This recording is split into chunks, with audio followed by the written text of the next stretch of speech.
Hey guys, so it's Avialence here. I'm taking a little bit of a break and finally putting some voiceovers in my Guild Wars 2 videos. So this is actually the introduction quest that you jump in right after you play the, I shouldn't say play, but you create your character. Now I created a Charr character, and if you haven't seen my character creation video, feel free to go check that out after you finish with this video. But this is basically the first introduction into the game. Now I want to say one thing that I did enjoy about Guild Wars 2. It is not slow. You don't go around and killing boars or something or feeling important. Immediately it throws you in, you feel like an important member of the world. In this, I was a member of a war band for my Charr character, and we were moving in on a Ghost King's tomb to complete this thing called the Fury of the Dead, which was the quest we were doing, right? Now, I'm moving up here, and it automatically starts you out with abilities, and the thing I like is it doesn't take you away from the game because you have to buy abilities or figure things out. If you notice, you'll get put into little cutscenes like this, which are just awesome. The cutscenes are great, and I kind of talked about it in the way of, it's kind of like a comic book style thing where it'll fade you away from the actual game, but let your character have a personality and an opinion and a voice, while they have a little bit of comic art animation in the background. And I think this is actually a really good way to do some of these dialogue things. With Star Wars The Old Republic, for example, you look at Star Wars The Old Republic and you say, fully voiced MMO. That's awesome. It really is, and that's a big feat and an impressive thing, but when you're replaying through the game over and over with alts and when you're trying to figure out things, it gets annoying when every tiny little quest is voiced over, you know, and it gets to be too much. So Guild Wars negates that by having this comic book kind of conversation style thing, which I really enjoy. Now also, notice you start out with 10 bars, and then you also have F1 through 4. These abilities are unlocked by playing, simply. The more and more I use Explosive Shot, I unlock new abilities. And this is, I unlock Poison Dart Volley, right? Now these abilities are unlocked this way until you unlock your 5-man abilities, and then you can kind of mess around and use it like a normal MMO would be. Now I think this is a great way to do it because then it lets you unlock basic abilities and do these without taking you away from the game, like, oh, go visit a trainer to unlock something.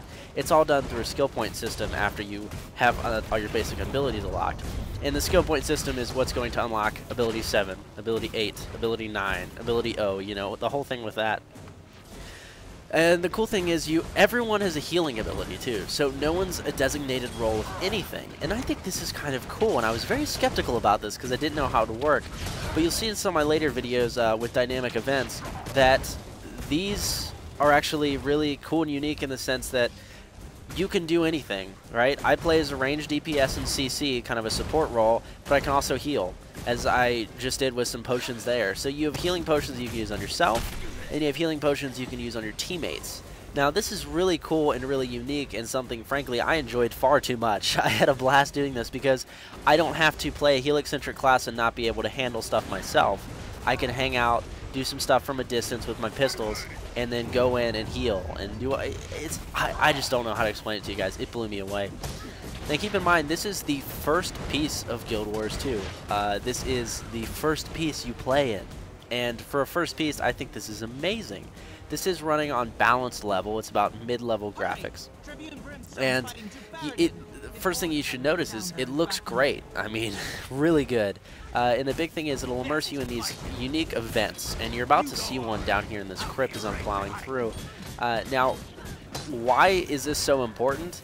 One thing that MMOs fail to do is really engage the player right off the bat and kind of make them say, hey, this is awesome, I must keep playing, I'm only level 1, and I'm already killing like massive bosses and engaging in all of these combat scenarios that normally only in-game people would do. And that's what Guild Wars 2 does right. You're immediately immersed in combat, you just unlock your starting abilities, so you get the hang of things without having to go visit a trainer or try to figure out specifics. And you also get put in these massive dynamic events right off the bat. In today's beta, I only got to level 7. Unfortunately, that's all I could do, but, you know, we digress. And in level 7, I already unlocked multiple events. I think I've done 15 or 20 of them, just like this one. This is a dynamic event.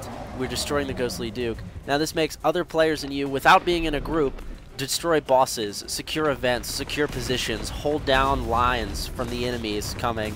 And this is so cool. This makes players work together even though they don't really have to, and because there's no certain roles, it plays very well. You don't have to worry about having a tank and having a healer and all these other things. So it's really cool being able to do these events. Stay tuned for more Guild Wars 2 coverage. You know, this just kind of gives you an idea of the introduction, be sure to check out how I created my character as well in that video, and I also have some city tours coming up too. So thanks for watching, guys. Like and subscribe, and I'll talk to you next time.